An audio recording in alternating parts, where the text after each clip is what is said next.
46th National Conference on LGBT Equality. Task Force TV. Creating change in Houston, Texas. Hey everybody, it's Task Force TV, live from Creating Change 2014, the National Conference on LGBT Equality, here in the host city of Houston, Texas. I'm Tim Pogo. This is Darlene Nipper, and Darlene, this is the first night of the conference where things kind of go a little bit late, don't they? That's right. We have receptions and we have a house ball. Yeah. So there's a lot going on tonight. We ought to be in there though, because I think the cocktails are in there. I think but it's okay. We'll take care of business out here first, and then we'll, you know. But it's actually a stacked episode. There's a lot to get to today. That's right. We're going to start out with membership, which is really important. We have 4,000 people. Well, it'd be great to have 4,000 new members, and folks taking care of that. There's some people who have been camped out all week, taking on new members, so let's meet them right now. Hanging out with Matt and Naomi here at the merch table and the membership table. You guys get hooked up with a tent. It's pretty cool. If it rains in the hotel, you're good. That's right. We're a little concerned about weather and humidity in Houston, so we want to make sure that we're covered just in case. You can't miss you guys. If you say, oh, meet me, just look for the big pink tent. Right, perfect. And then you'll know all about the task force. If I'm here, you'll know about it. Matt will tell you about it, too. How about, first I'll ask you, what's this year's swag? What do we got? So we have some good stuff. We have a burnout t-shirt with all of the Creating Change locations for the last 26 years, a hooded version of the same thing, and one of the most popular is the I Create Change shirt. We've been selling for a couple of years, and it's really awesome and really popular. I got the long sleeve one, but I like it. It's like the thin t-shirt. It's nice and cozy. That's right. Very comfy. So when people come and buy some of the merchandise, they're helping out. Absolutely, they're helping out the task force to do the important work that we're doing. Yeah.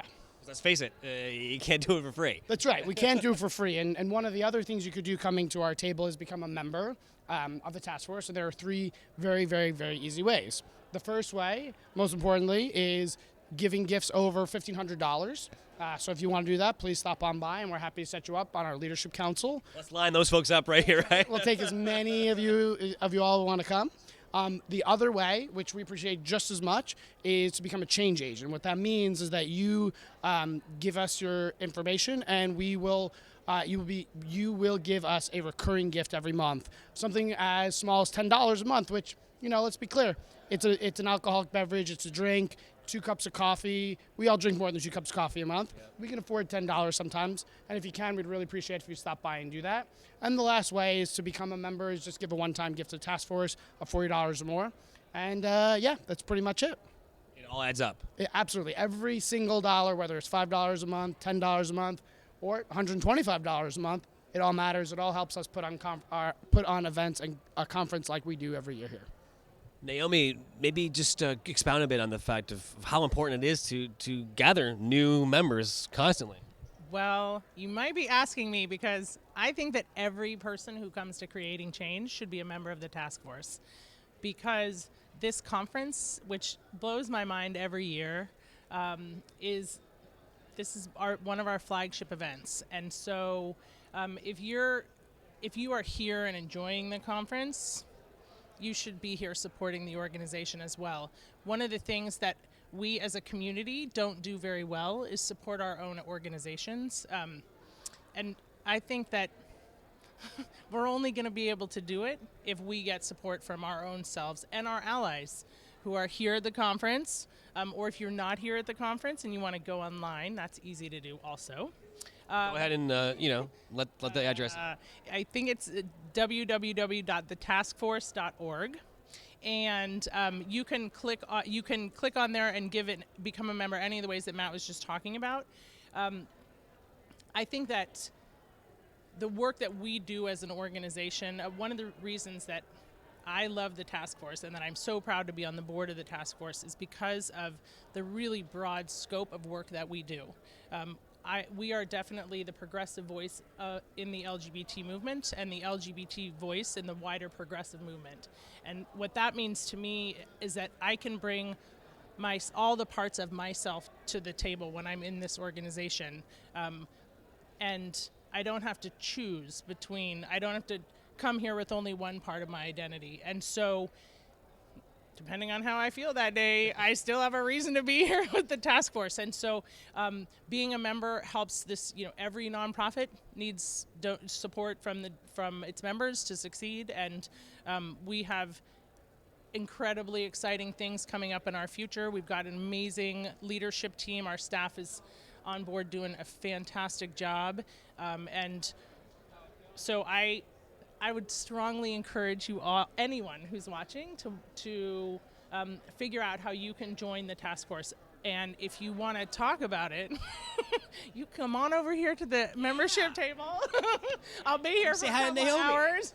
Or if I just see you in the bar or something, in one of the workshops, wherever, I'm happy to talk to you about how to be a member of the task force. It's easy. We do the math. If there's 4,000, give or take, attendees, if everyone comes in, even at the minimum, $40? That's going to add up big time. Absolutely. All right. Well, I hope you guys are the busiest people here the rest of the week. I hope the line is out the door, down the street. So, Matt, Naomi, thanks a lot. Thank you. Task Force TV, live from the 26th National Conference on LGBT equality, creating change in Houston, Texas. All right, now some of the other crucial people here, and at every Creating Change, I suppose, is the local committee, huh? That's right. The local committee takes leadership in making sure that creating change happens every year. And everywhere you go, every single year for Creating Change, they're invaluable, huh? That's right. You got to have strong leadership, and the leadership here in Houston has been fantastic. They've been great to us so far, so let's meet some of the locals. Lou Weavers, one of the co-chairs of the host committee. What's it like bringing an event of this magnitude to your home city? It's been really amazing. We've been working for 9 months to make this happen. I was fortunate enough to go to Baltimore and to Atlanta, and to be able to have this kind of energy in our hometown and to showcase what Houston is, because people think, oh, you're in the South, but really we're in Houston, where it's a lot different, and we're really excited to bring this many activists, allies, friends of the community here to Houston to just show it off and to learn from everybody else. Is there a strong activism community right here based in Yes, Houston? we've topped records around creating change for money raised, for the number of volunteers that have stepped up and helped us out, for workshops from the surrounding area. Yes, and it's helped us build a much better and a much tighter network of people.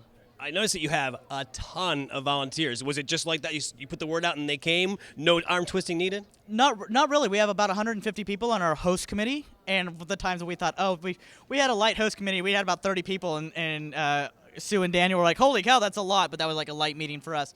And then we put out the word to engage other people that hadn't been to a host committee meeting, or that weren't really in our nucleus, so to speak. And they came. We had over 600 people sign up online. So what's in your schedule then Monday when this is all over? Big fat nap? A long nap, yes. He deserves it.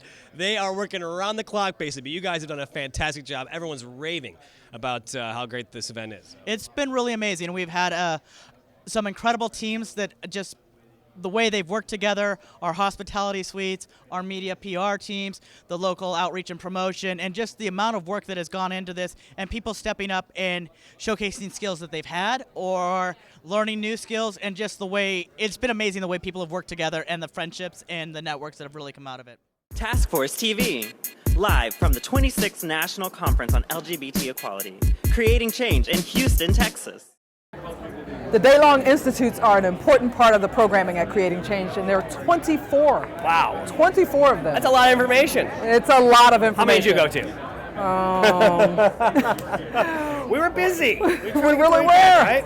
But one of the ones that has been going on for a few years is the Latino Institute. Absolutely. I was able to catch up with the organizer of the Latino Institute. This is David Perez of the Latino Institute. Give us the overview of the Institute, and really, you're just ramping up, right? Because 2013 was the first year for you guys at Creating Change, huh? Yes, we're really excited to have the second year of the Unión Hacia la Fuerza Latino Institute. We had 150 LGBT Latino activists from across the country this year. We've expanded the programming to include more issues, reproductive justice, transgender issues, HIV, as well as skill training. So we're really excited to bring our members from all across the country to really get excited, build our capacity to do better work in our local communities. Talk about what you may have learned last year and brought with you armed as tools this year? Sure. Well, one of the main reasons people wanted to come to the Latino Institute was to network and connect and learn from other activists. This is the only bilingual national LGBT Latino space for training, so we're really excited to learn best practices, improve our work, and build relationships to strategize better in our advocacy work. What did you accomplish last year you felt that solidified the fact that we're coming back again in 2014? A lot of the great stories we saw from last year is that people were able to find employment opportunities, people were able to collaborate on presentations and curriculum, and really just share those best practices to improve their work. So really excited to build upon those opportunities. What are some of the challenges that people in the Latino LGBT communities face? A lot of challenges we have are around resources. So we also started a fundraising committee this year to help activists who aren't associated with organizations to be able to come and find their support. We've also put emphasis this year on transgender, women's health to highlight those issues as part of our programming. Now, when we started, you touched on some of the topics real quick, but maybe more in depth. What are some of the things you want to discuss and accomplish this week? Sure. Well, I think we're really going to be talking about different issues such as immigration reform as well as employment non-discrimination. Those are two priorities for our community to have access to resources and to adjust their status. And that's really what it is, right? It's resources, it's education. It's great here where everyone's in the same space, but really out in neighborhoods is where it counts, right? Yes, and so we're really excited because we're bringing together local and national advocates so we can learn from each other and start those relationships that we can take back to inform our work and keep connected all year through our website, through our planning committee, so you can go to unionfuerza.org and stay connected with activists all year. And what do you feel it is about creating change as a great conduit for that work you do throughout the year? Well, we've been really excited to have the full support of the task force of Ray Carey, Russell Roy, Bosu Hyde to really provide this space where we can come together. It's the only and largest national LGBT advocacy convening. So for them to be so supportive and provide us with a space for the Latino community is really encouraging. And how can people get involved? You can get involved by going to unionfuerza.org, and you can sign up there to say you're interested, and you can get planning committee updates on the latest agenda. Everyone's welcome to come and help out, right? Yes, we welcome everyone, LGBTQ, Latinos, Latinas, allies, and the whole family is welcome to come. Great. David, thanks a lot. Task Force TV. Live from the 26th National Conference on LGBT Equality. Creating change in Houston, Texas. All right, Darlene, one thing I noticed at all the plenaries is there's a myriad of awards being given out. All this hard work is being recognized, which is great, and people are going home with some serious hardware, huh? That's right. Every year we give out a Youth Leadership Award, we give out a Longevity in the Movement Award, we even give out a Leather Leadership Award. Yes, a Leather Leadership Award, and it's a pretty elaborate ceremony. Looking forward to that, actually. And I caught up with this year's recipient. This is Pat Bailey, the awardee of the Leather Leadership, right? Thank you very much. Yes, I am. This is great to run into you here. Yeah, great to meet you. Congratulations, by the way. Thank you. An amazing honor. Did not expect it. Sue gave me a call right after our big conference that I work on, and it was like surprise. I mean, the list of previous award winners is amazing. Tell us exactly what it is. Well, basically what it is, it recognizes the service and community building that we do within the leather, kink, BDSM communities, and Creating Change for a long, long time has been a strong supporter of that community. In fact, there was an outgrowth organization that met here at Creating Change years ago and created what was called the Leather Leadership Conference. And so the work of the community in building that, I've been locally doing things and nationally and internationally, and have just really been trying to help build that community. And I was lucky enough in 1995 to win International Miss Leather, which is a title that recognizes leadership in the community. Got to travel all over the world, and since then I've been continuing to work on developing women's leadership and education and history, and it's just an amazing ride, and I so appreciate Creating Change recognizing that. Awesome. So this is not your first award then in this regard? It is. It definitely is, yeah. And so the folks that have won it before, many of them are my mentors. And so it's really been an opportunity. Somebody told me the other day when I won, they go, well, I guess you're really old now. No. Well, let's face it, there probably are a lot of misconceptions out there for people who might consider people into that sort of lifestyle as, being weird or engaging in dangerous activities or something like that and behavior, but Let's set the record straight. Well, and one of the things about the leather community, the words we use, there's a couple of versions of it, but it's safe, sane, and consensual. You know, it's between people who consent to be with each other, doing what people do. It's almost the same thing as we say, well, there's something wrong with being LGBT and the way that you love and who you love. And it's an extension of that. It's a lot about sexual freedom. And today, the term leather is kind of like an old school term that people use, but now it's kinksters or sex geeks or people who are just curious and want to explore their body. And it's having the ability to do that without being judged as being good or bad. It's a badass jacket too, I might add. Thank you. Well, tell us about your foundation, the sort of activism work you do. Well, this last year, my partner and I purchased International Miss Leather, the contest that actually selects. This is we're coming up on our 30th year in about 2 years, but it's been around for quite a while. And it's produced and put on a weekend event, and there's lots of activities. And we're going to be in San Jose on April 24th through 27th this year. So that's the event part. But one of the things that's always been my passion is dealing with how do you support this woman who wins and the bootblack that wins with her, and how do they travel around and do this? Because I had some travel fund, but I went $15,000 in debt my year that I traveled, and that was in 1995 money, so you know it's gone up.